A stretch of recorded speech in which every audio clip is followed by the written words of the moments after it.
Cable ತಗೋಣ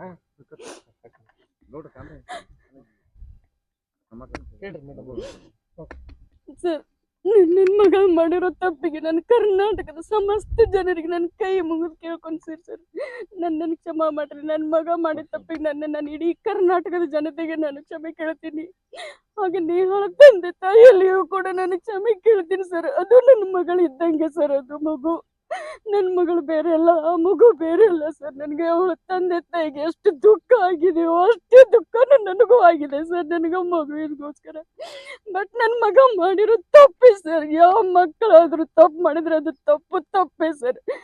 ಈ ನೆಲದ ಕಾನೂನು ಏನ್ ಹೇಳುತ್ತೋ ಆ ಒಂದು ಕಾನೂನಿನ ಪ್ರಕಾರ ಅವನಿಗೆ, ನನ್ನ ಮಗನಿಗೆ ಮಾಡಿದ ತಪ್ಪಿಗೆ ಅವ್ನಿಗೆ ಏನ್ ಶಿಕ್ಷೆ ಆಗ್ಬೇಕು ಶಿಕ್ಷೆ ಆಗ್ಲಿ ಸರ್. ಅವನಿಗೆ ಅವರೊಬ್ರು ಬಹಳ ಪ್ರೀತಿಸ್ತಿದ್ರು ಸರ್. ಅವರು ನನಗೆ 1 year ಬ್ಯಾಕ್ ಗೊತ್ತಿತ್ತು ಸರ್. ಅದು ಹೆಂಗೆ ಅಂತಂದ್ರೆ, ಅವನು ಯೂನಿವರ್ಸಿಟಿ ಬ್ಲೂ ಆದ ಸರ್. ಅಲ್ಲಿವರೆಗೂ ಅವನು ಕಾಲೇಜ್ನಲ್ಲಿ ಯಾವ ಹುಡುಗಿ ಸಹವಾಸದೊಂದಿಗೂ ಅವ್ನು ಇರಲಿಲ್ಲ ಸರ್. ಅವ್ನ ಫ್ರೆಂಡ್ಸ್ ಜೊತೆ ಆಯ್ತು ಅಷ್ಟೇ ಇರ್ತಿದ್ದ. ಅವ್ನು ಯೂನಿವರ್ಸಿಟಿ ಬ್ಲೂ ಆದಮೇಲೆ ಕ್ಯಾಂಟೀನಲ್ಲಿ ಕೂತಾಗ ಆ ಮಗು ನೇಹಾ ಬಂದು ಅವಳಾಗಿ ಅವನ ಒಂದು ಫೋನ್ ನಂಬರ್ ತಗೊಂಡು ಆಮೇಲೆ ಅವನ ಜೊತೆ ಕಾಂಟ್ಯಾಕ್ಟಲ್ಲಿ ಉಳ್ಕೊಂಡ್ಲು ಸರ್. ಆಮೇಲೆ ಅವನು ಅಲ್ಲಲ್ಲಿ ಎಲ್ಲ ಕಡೆ ಸನ್ಮಾನ ಆಯಿತು ಸರ್. ಅವನಿಗೆ ಜಿಮ್ ಬಾಡಿ ಬಿಲ್ಡ್ರಲ್ಲೇ ಅವನಿಗೆ ಇದು ಆದ ಸರ್. ಅವ್ನು ಯೂನಿವರ್ಸಿಟಿ ಬ್ಲೂ ಆದಮೇಲೆ ಅವ್ನಿಗೆಲ್ಲ ಕಡೆ ಸನ್ಮಾನ ಆದಮೇಲೆ ನನ್ನ ಮಗ ನನ್ನ ಮನೆಗೆ ಬಂದು, ಮಮ್ಮಿ ನನಗೆ ಎಲ್ಲ ಹುಡುಗಿಯರು ನನ್ನ ಫ್ಯಾನ್ಸ್ ಆಗಿಬಿಟ್ಟಿದ್ದಾರೆ. ನಾನು ಯಾರೊಬ್ಬರ ಜೊತೆನೂ ಮಾತಾಡ್ತಿರ್ಲಿಲ್ಲ. ಬಟ್ ನನ್ನ ಹುಡುಗಿಯರು ಬಂದು ನನ್ನ ಹತ್ರ ಬಂದು ನನ್ನ ಕಡೆ ನನ್ನ ನಂಬರ್ ಕೇಳಿ ನಾನು ಕಾಲ್ ಮಾಡ್ತಿದ್ದಾರೆ.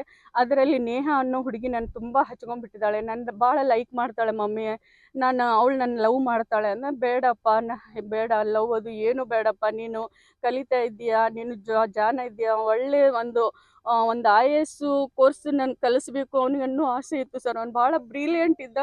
ಬಟ್ ಅವನು ಒಂದು ಜಾಣತನಕ್ಕೆ ಅವನು ಪ್ರತಿ ವರ್ಷ ಅವನು LKG UKGಲಿಂದ ಹಿಡಿದು ಅವನು 90 ಅಬೌವ್ ರಿಸಲ್ಟ್ ಸರ್. ಅವನು 90 ಅಬೌವ್ ರಿಸಲ್ಟು. ಅವನು ಬ್ರಿಲಿಯಂಟ್ ಇದ್ದಿದ್ದಕ್ಕೆ ಅವನಿಗೆ ನಾನು IAS ಆಫೀಸರ್ ಮಾಡಬೇಕು ಅನ್ನುವಂಥ ಕನಸು ಕಂಡಿದ್ದೆ. ಬಟ್ ಈ ಲವ್ ಫೀಲ್ಡಲ್ಲಿ ಬಿದ್ದು ಅವ್ನು ಸ್ವಲ್ಪ ಎಜುಕೇಷನಲ್ಲಿ ಹಿಂದೆ ಬಿದ್ದ ಸರ್. ಅವನು ನೇಹಾ ಹುಡುಗಿ ಸರ್. ಅವರೇ ಇಲ್ಲ ಸರ್, ಲವ್ ಇತ್ತು ಅವರಲ್ಲಿ, ಇಬ್ಬರಲ್ಲಿಯೂ ಲವ್ ಇತ್ತು ಸರ್. 1 side ಲವ್ ಅಂತೂ ಅಲ್ವೇ ಅಲ್ಲ ಸರ್. ಅವನಾಗೆ ಯಾವ ಹುಡುಗಿ ಜೊತೆನೂ ಅವನಾಗೆ ಮಾತಾಡ್ತಿರ್ಲಿಲ್ಲ ಸರ್. ಆ ಹುಡುಗಿನೇ ಬಂದು ಮಾತಾಡ್ತಿದ್ರು. ಬಟ್ ಆ ಹುಡುಗಿನೂ ತುಂಬ ಒಳ್ಳೆ ಹುಡುಗಿನೇ ಸರ್. ಅವರು ಪಾಪ ಹಾಂ, ಅವರಿಬ್ರು ಮದುವೆ ಆಗ್ತೀನಿ ಅಂತಂದಿದ್ರು ಸರ್. ಈಗ ಏನು ಅಂತೀರಿ ಮುಂದೀಗ ಹಿಂಗಾತಲ್ಲ ಎಲ್ಲ ಘಟನೆ? ಏನು ಮಾಡಿ ಅವ್ನಿಗೇನು ಶಿಕ್ಷೆ ಆಗ್ಬೇಕಂತ ಬೇಡ? ಶಿಕ್ಷೆ ಆಗಬೇಕು ಸರ್. ಅವ್ನಿಗೆ ಅವ್ನು ತಪ್ಪು ಮಾಡಿದಾನಲ್ಲ ಸರ್. ತಪ್ಪು ಮಾಡಿದವ್ರು ಶಿಕ್ಷೆ ಆಗಲೇಬೇಕು. ನಾನು 100 ಮಕ್ಕಳಿಗೆ ನಾನು ಶಿಕ್ಷೆ ಕೊಡ್ತೀನಿ ಸರ್. ಇವಾಗ ನನ್ನ ಮಗ ತಪ್ಪು ಮಾಡಿದಾನಂದ್ರೆ ಅದು ತಪ್ಪೇ ಅಲ್ವಾ ಸರ್? ಅವನಿಗೆ ಕಾನೂನಿನ ಪ್ರಕಾರ ನಮ್ಮ ಘನ ಸರ್ಕಾರ ಅವನಿಗೆ ಏನು ಶಿಕ್ಷೆ ಕೊಡಬೇಕು ಅವನಿಗೆ ಶಿಕ್ಷೆ ಅನುಭವಿಸ್ಲಿ ಸರ್ ಅವನು.